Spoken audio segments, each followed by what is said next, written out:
once was a boy who was praised by no one but his Uncle Bip. Bep was a stinky, disgusting, wasted, garbage, horrendous, hideous, old, stupid man who never showed up to birthday parties, but he believed his nephew could earn money from being a hero and give it to him so he can buy the white powder by the unusually shady tree. The truth is the boy was not a hero but a boy, but no matter what boy did, Uncle Bip did not approve. He wanted a hero, not a boy who does boy things like not competing in fights for money.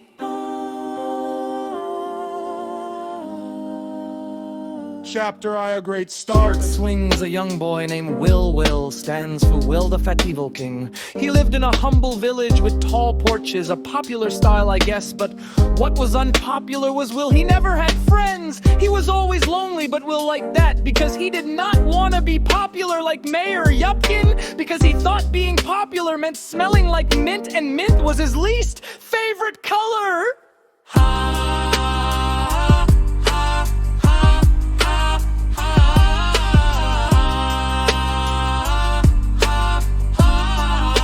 Smelly Willy, who smells like pepper, our least favorite color, exclaimed the stereotypical bullies. No!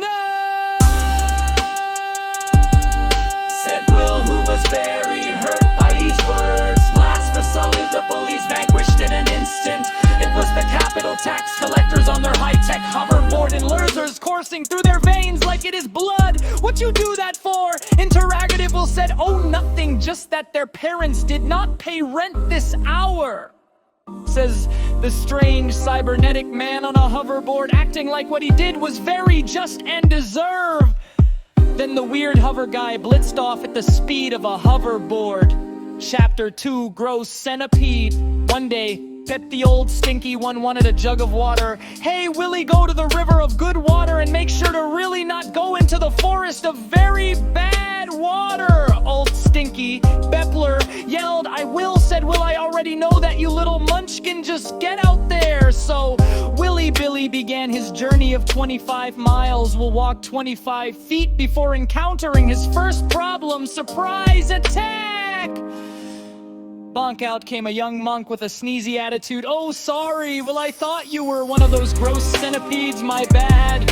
Hey, how come you and Bep didn't show up to Jim, John, and Levern Tibetev's Dusaish's funerals? Also, do you know how they died? Not even their parents know, because they paid their hourly taxes, so there was no way they were taken by the tax collectors on hoverboards. The rambly boy named Benson said in 67 seconds, in all actuality, the tax collector did get paid by Jim, John, and Levern's parents, but stinky old Buck put stink bombs, which were really stinky, in the parents' money, causing some issues at the Capitol. Hey, are you listening, Will?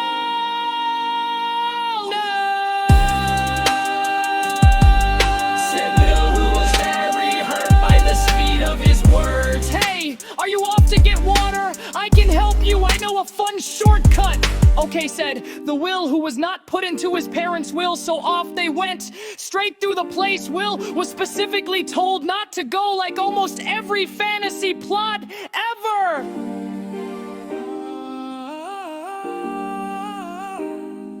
Chapter 9-3, Fun Shortcut. Traveling together, the pair of brave boys walked 25 kilometers, facing many beasts like the very gross centipedes that Will very much resembles before facing their second obstacle. What are those very suspicious trees, Benson? Oh, you mean the ones with jagged teeth, soul-piercing eyes, heart-ripping claws, and a very bad habit of killing people? Nah, there is nothing to worry about. All bark, no bite, said Benson in 67 seconds, sounding very confident. Chom said a tree is an unsuspecting 50-foot dragon got too close to the forest. Maybe a small bite, said Will. Nah, just take off your socks and you will be fine.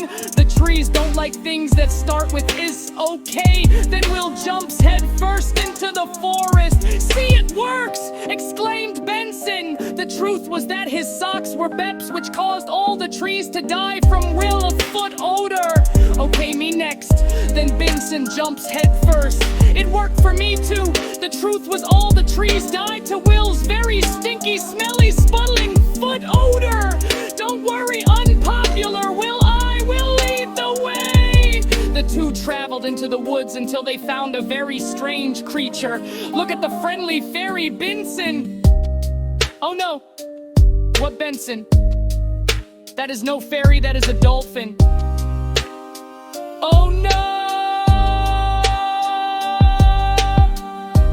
The thought of a dolphin on land gives with a creep, slatch, slosh, schleam.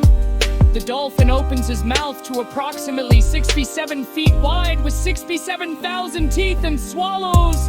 Ben instantly, no! Benson! But then Will had an idea. He was going to be what his uncle wanted him to be, so he could say Ben Cinnabon.